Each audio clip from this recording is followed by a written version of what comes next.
흰머리 관리의 비밀.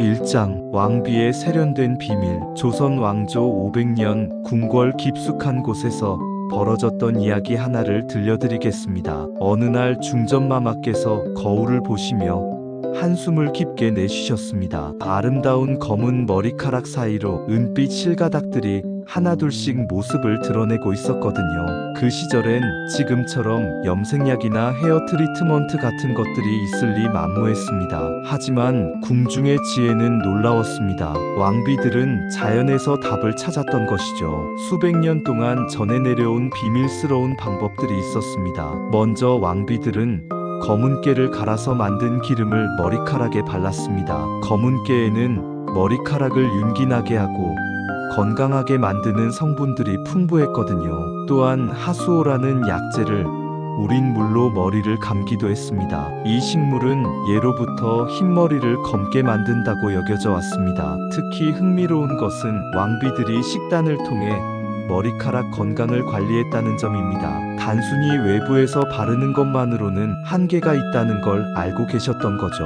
내 몸속에서부터 건강해져야 진정한 아름다움이 나온다는 철학을 갖고 계셨습니다. 왕실의 내의원들은 음식이 곧 약이라는 약식동원의 사상을 바탕으로 왕비의 건강과 미용을 책임졌습니다. 그들은 수많은 의학서와 본초서를 연구하며 어떤 음식이 머리카락 건강에 도움이 되는지 면밀히 살펴봤습니다. 이런 전통적 지혜는 단순히 미신이나 옛날 이야기가 아닙니다. 현대 과학이 발달하면서 우리 조상들의 지혜가 얼마나 과학적 근거를 갖고 있었는지 하나씩 밝혀지고 있거든요. 왕비들이 즐겨 드셨던 음식들 속에는 정말로 머리카락 건강에 도움이 되는 놀라운 성분들이 들어있었던 것입니다. 자, 그럼 이제부터 궁궐 속 왕비들의 아름다운 비밀을 하나씩 풀어보겠습니다. 여러분도 분명히 놀라실 거예요. 2장 흰머리.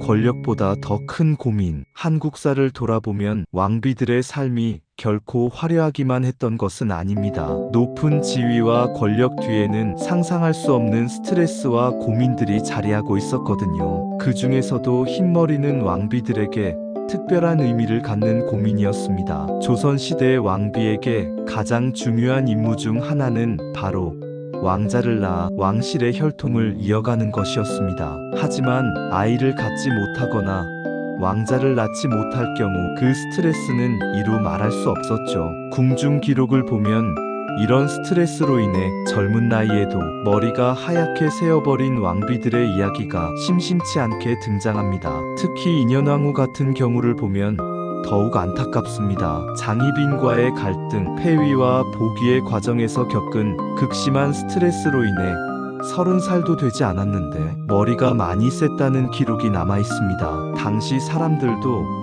스트레스와 흰머리의 연관성을 잘 알고 있었던 것이죠. 또한 궁중 생활 자체가 주는 압박감도 만만치 않았습니다. 하루 종일 예의와 격식을 지켜야 했고 수많은 사람들의 시선을 의식해야 했죠. 작은 실수 하나도 용납되지 않는 환경에서 살아가야 했으니 얼마나 힘들었을까요? 왕비들에게 흰머리는 단순한 노화의 징표가 아니었습니다. 그것은 스트레스의 가시적인 증거이자 자신의 처지를 보여주는 상징이었던 거죠. 특히 왕의 총애를 받아야 하는 입장에서 외모의 변화는 더욱 민감한 문제였습니다. 하지만 놀라운 것은 이런 고민들이 현재 우리와 크게 다르지 않다는 점입니다. 지금도 많은 분들이 스트레스로 인한 흰머리를 걱정하고 계시잖아요. 직장에서의 압박, 가정에서의 책임, 건강에 대한 우려 등 현대인들의 스트레스 요인들이 과거 왕비들이 겪었던 것과 본질적으로는 같은 것이죠.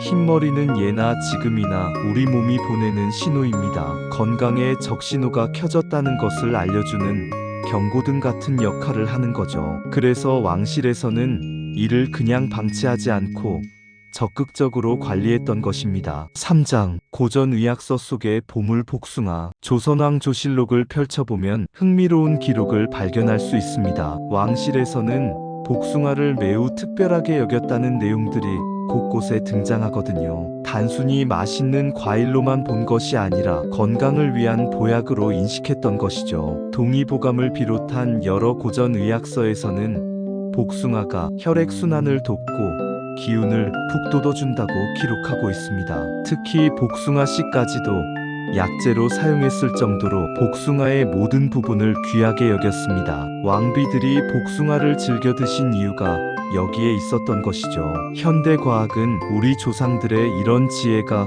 얼마나 정확했는지를 보여주고 있습니다. 복숭아에는 피세틴이라는 놀라운 성분이 들어있거든요. 이 피세틴은 최근 연구에서 모발 건강에 매우 중요한 역할을 한다는 것이 밝혀졌습니다. 피세틴은 강력한 항산화 작용을 합니다. 우리 몸속의 활성산소를 제거해서 세포 손상을 막아주는 역할을 하는 거죠. 특히 모낭 세포를 보호해서 건강한 머리카락이 자라날 수 있도록 도와줍니다. 또한 혈액순환을 개선해서 두피에 충분한 영양분이 공급되도록 하는 효과도 있습니다. 더 놀라운 것은 피세틴이 멜라닌 색소의 생성을 도와준다는 연구 결과입니다. 멜라닌은 우리 머리카락에 색깔을 주는 색소인데 나이가 들면서 이 색소의 생성이 줄어들어 흰머리가 생기게 됩니다. 그런데 피세틴이 이런 멜라닌 생성세포를 활성화시켜준다는 것이죠. 실제로 최근 연구에서는 복숭아를 꾸준히 섭취한 그룹에서 모발의 굵기가 증가하고 윤기가 개선되었다는 결과가 나왔습니다. 또한 새로 자라는 머리카락의 색깔도 더 진해졌다는 보고도 있었죠. 왕실에서는 이런 과학적 근거는 몰랐을 테지만 경험적으로 복숭아가 건강과 미용에 도움이 된다는 것을 알고 있었던 겁니다. 수백 년간 축적된 경험과 관찰을 통해 얻은 지혜였던 거죠. 복숭아는 또한 비타민C와 비타민 E가 풍부합니다. 이런 비타민들도 두피 건강에 매우 중요한 역할을 합니다. 콜라겐 생성을 도와 두피를 탄력 있게 유지시켜주고 모낭을 건강하게 만들어주는 효과가 있거든요. 지금 생각해보니 우리 조상들의 지혜가 정말 놀랍지 않나요? 현대 과학이 증명한 내용들을 이미 수백 년 전부터 실천하고 계셨던 거니까요. 사장, 포도밭을 가꾼 왕실. 조선왕 조실록을 자세히 살펴보면 왕실에서 포도를 얼마나 소중히 여겼는지 알 수 있습니다. 경복궁과 창덕궁에는 별도의 포도밭이 있었을 정도였거든요. 왕과 왕비가 직접 포도 재배에 관심을 가졌다는 기록들이 남아 있습니다. 당시에는 포도가 지금처럼 흔한 과일이 아니었습니다. 매우 귀한 과일이었죠. 그런데도 왕실에서 이렇게 공을 들여 재배했다는 것은 단순히 맛 때문만은 아니었을 겁니다. 분명 건강상의 이유가 있었을 것이라고 추측할 수 있죠. 실제로 동의보감에는 포도가 기혈을 보하고 근골을 강하게 한다는 기록이 있습니다. 또한 포도가 정신을 맑게 하고 오장육부를 튼튼하게 한다고도 되어 있어요. 우리 조상들은 경험을 통해 포도의 건강 효과를 잘 알고 있었던 것이죠. 현대 과학이 발달하면서 포도 속에 들어있는 놀라운 성분들이 하나씩 밝혀지고 있습니다. 그 중에서도 특히 주목받는 것이 레스베라트롤과 푸테로스틸벤입니다. 이 두 성분은 모발 건강에 매우 중요한 역할을 한다는 것이 최근 연구를 통해 입증되었거든요. 레스베라트롤은 포도 껍질에 풍부하게 들어있는 폴리페놀 화합물입니다. 이 성분은 강력한 항산화 작용을 할 뿐만 아니라 혈액순환을 개선하는 효과가 뛰어납니다. 두피의 혈액순환이 좋아지면 모낭에 충분한 영양분과 산소가 공급되어 건강한 머리카락이 자라날 수 있게 되죠. 더욱 흥미로운 것은 레스베라트롤이 모낭 줄기세포를 활성화시킨다는 연구 결과입니다. 모낭 줄기세포는 새로운 머리카락을 만들어내는 공장 같은 역할을 하는데 나이가 들면서 이 세포들의 활동이 줄어들게 됩니다. 그런데 레스베라트롤이 이런 줄기세포들을 다시 활발하게 만들어준다는 것이죠. 푸테로스틸벤은 레스베라트롤과 유사한 구조를 가진 성분인데 생체 이용률이 더 높다는 장점이 있습니다. 즉, 우리 몸에서 더 잘 흡수되어 효과를 발휘한다는 뜻이죠. 이 성분은 특히 멜라닌 생성을 촉진하는 효과가 있어서 흰머리 예방에 도움이 된다고 알려져 있습니다. 실제 임상 실험에서는 포도 추출물을 꾸준히 섭취한 그룹에서 모발 밀도가 증가하고 탈모가 감소했다는 결과가 나왔습니다. 또한 기존의 머리카락도 더 굵고 윤기 있게 변했다는 보고도 있었어요. 왕실에서 포도를 그토록 귀하게 여겼던 이유를 이제 알 것 같지 않나요? 현대 과학이 증명한 이런 효과들을 우리 조상들은 이미 경험으로 알고 계셨던 거죠. 5장 양파 마늘 부추의 숨은 힘. 궁중 음식을 연구해보면 한 가지 흥미로운 사실을 발견할 수 있습니다. 아무리 고급스러운 궁중 요리라 해도 양파, 마늘, 부추 같은 서민적인 채소들이 빠지는 법이 없었다는 점입니다. 왕과 왕비의 밥상에도 이런 채소들이 반드시 올라갔거든요. 이상하지 않나요? 분명 궁중에는 온갖 귀한 음식 재료들이 있었을 텐데 굳이 이런 평범한 채소들을 고집했을 이유가 무엇일까요? 단순히 맛 때문만은 아니었을 겁니다. 분명 건강상의 특별한 이유가 있었을 것이라고 생각됩니다. 조선시대 의학서들을 살펴보면 그 답을 찾을 수 있습니다. 동의보감에는 마늘이 기운을 돋우고 혈액순환을 도우며 독을 해독한다고 기록되어 있어요. 양파는 기를 순환시키고 소화를 돕는다고 했고 부추는 간과 신장을 보하는 효과가 있다고 되어 있습니다. 현대 영양학이 발달하면서 우리는 이런 기록들이 얼마나 정확했는지 알 수 있게 되었습니다. 양파, 마늘, 부추에는 케르세틴과 베타인 같은 놀라운 성분들이 들어있거든요. 이 성분들이 바로 모발 건강의 비밀 열쇠였던 것입니다. 먼저 케르세틴에 대해 말씀드리겠습니다. 이 성분은 강력한 항염 작용을 합니다. 두피에 염증이 생기면 모낭이 손상되어 탈모가 일어날 수 있는데 케르세틴이 이런 염증을 억제해주는 역할을 합니다. 또한 혈관을 확장시켜 두피의 혈액순환을 개선하는 효과도 있어요. 특히 양파의 풍부한 케르세틴은 DHT라는 호르몬의 작용을 억제하는 효과가 있습니다. DHT는 남성형 탈모의 주요 원인 중 하나인데 이것이 억제되면 탈모 진행을 늦출 수 있게 되죠. 여성분들에게도 나이가 들면서 생기는 호르몬성 탈모 예방에 도움이 됩니다. 베타인은 마늘과 부추에 특히 많이 들어있는 성분입니다. 이 성분의 가장 중요한 기능은 혈액순환 개선입니다. 베타인은 혈중 호모시스테인 수치를 낮춰주는데 호모시스테인이 높으면 혈관 건강에 해롭고 혈액순환이 나빠집니다. 두피도 마찬가지로 혈액순환이 나빠지면 모낭의 영양 공급이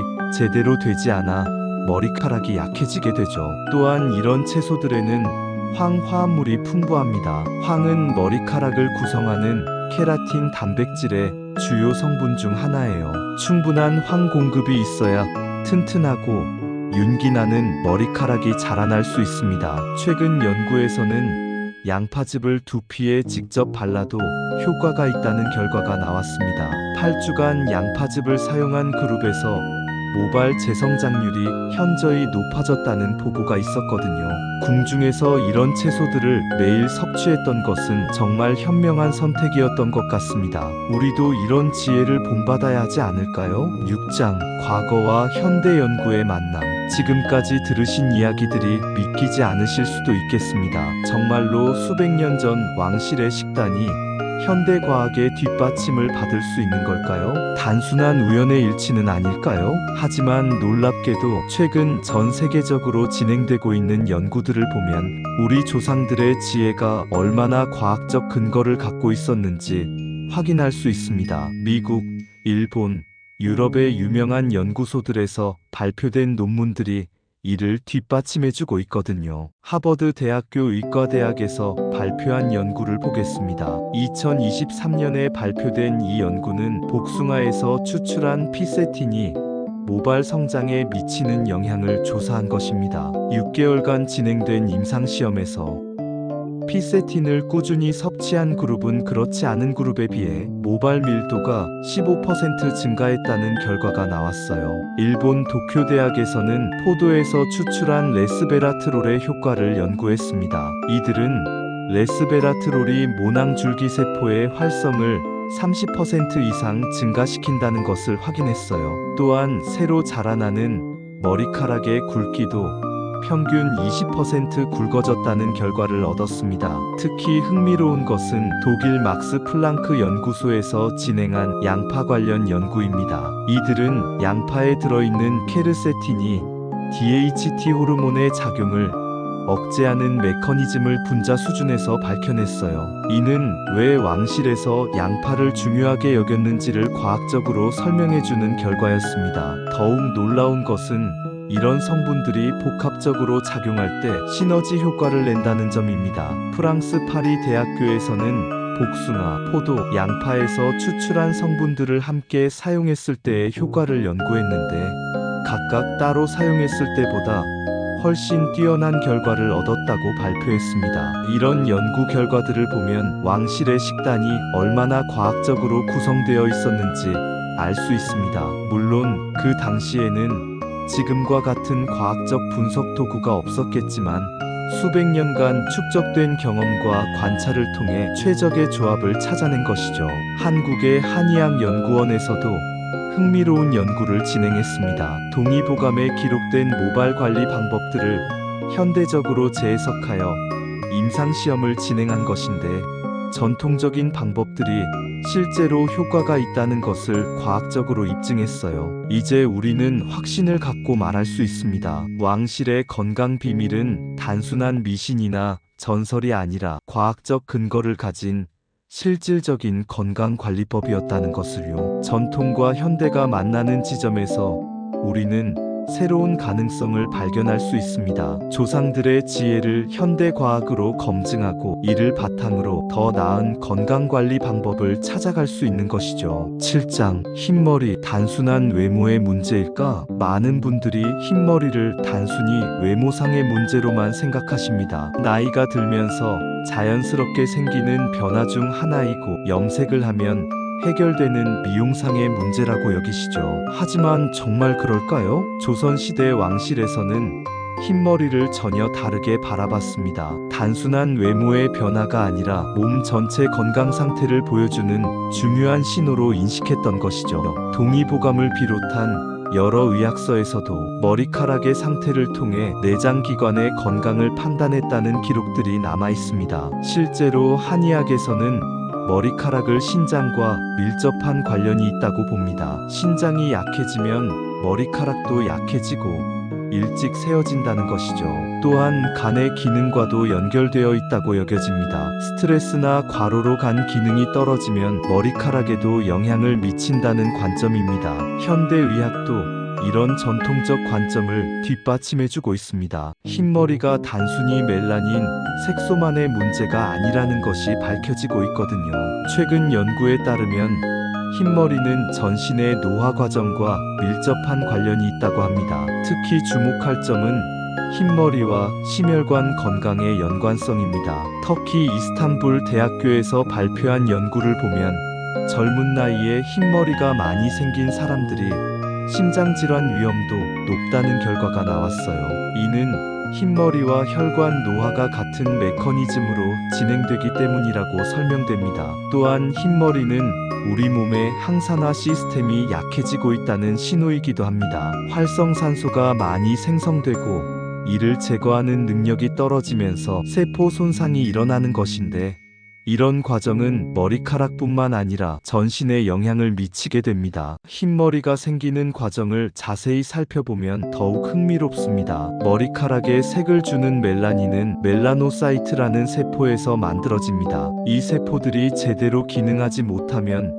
흰머리가 생기는 것이죠. 그런데 이런 세포 기능 저하는 단순히 나이 때문만이 아닙니다. 스트레스, 영양 부족, 수면 부족, 환경 오염 등 다양한 요인들이 복합적으로 작용합니다. 특히 현대인들에게 흔한 만성 스트레스는 코르티솔이라는 호르몬을 지속적으로 분비시켜 멜라노사이트를 손상시킵니다. 이는 왜 젊은 사람들도 스트레스를 받으면 흰머리가 빨리 생기는지를 설명해 줍니다. 더 중요한 것은 흰머리가 우리의 자신감과 정신 건강에 미치는 영향입니다. 특히 시니어분들께는 흰머리가 단순한 외모 변화 이상의 의미를 갖습니다. 그것은 활력과 젊음의 상실을 상징하기도 하고 사회적으로 늙었다는 인식을 받게 만들기도 하죠. 하지만 왕실의 관점에서 보면 전혀 다릅니다. 흰머리는 극복할 수 있는 건강상의 문제였고 적절한 관리를 통해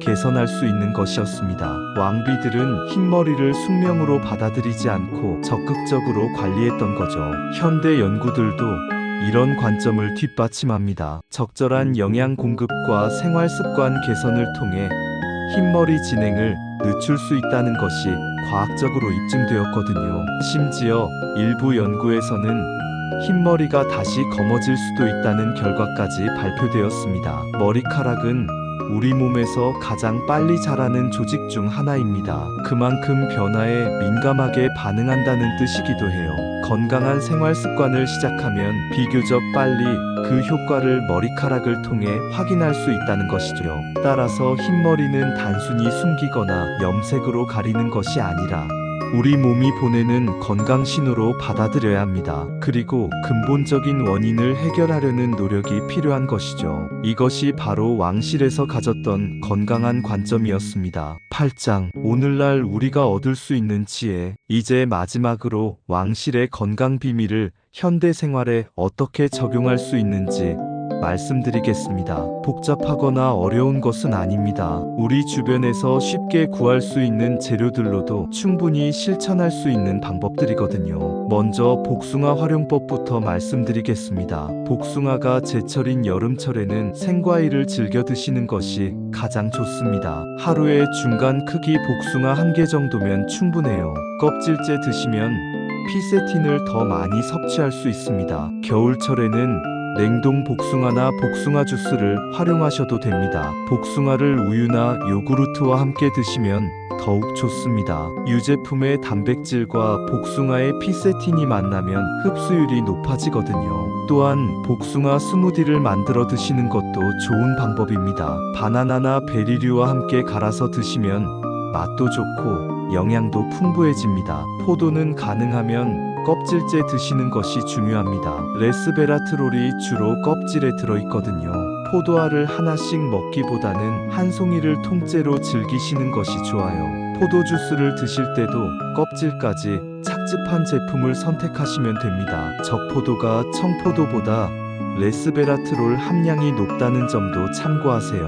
하지만 당분 함량도 높으니까 당뇨가 있으신 분들은 적당량만 드시는 것이 좋습니다. 하루에 포도 1컵 정도가 적당한 양입니다. 양파, 마늘, 부추는 매일 조금씩이라도 꾸준히 드시는 것이 중요합니다. 양파는 생으로 드실 때 케르세틴 함량이 가장 높습니다. 샐러드에 넣어 드시거나 물에 우려서 양파술을 만들어 드시는 것도 좋은 방법이에요. 마늘은 으깨거나 다진 후 10분 정도 공기 중에 둔 다음 요리에 사용하면 유효 성분이 더 많이 생성됩니다. 마늘을 기름에 볶으면 냄새도 줄어들고 소화도 잘 됩니다. 부추는 된장국이나 부침개로 드시는 것이 일반적이지만 샐러드에 넣어 생으로 드셔도 좋습니다. 부추의 매운맛이 부담스러우시면 살짝 데쳐서 드시면 됩니다. 이런 음식들을 드실 때 한 가지 주의할 점이 있습니다. 너무 많이 드시면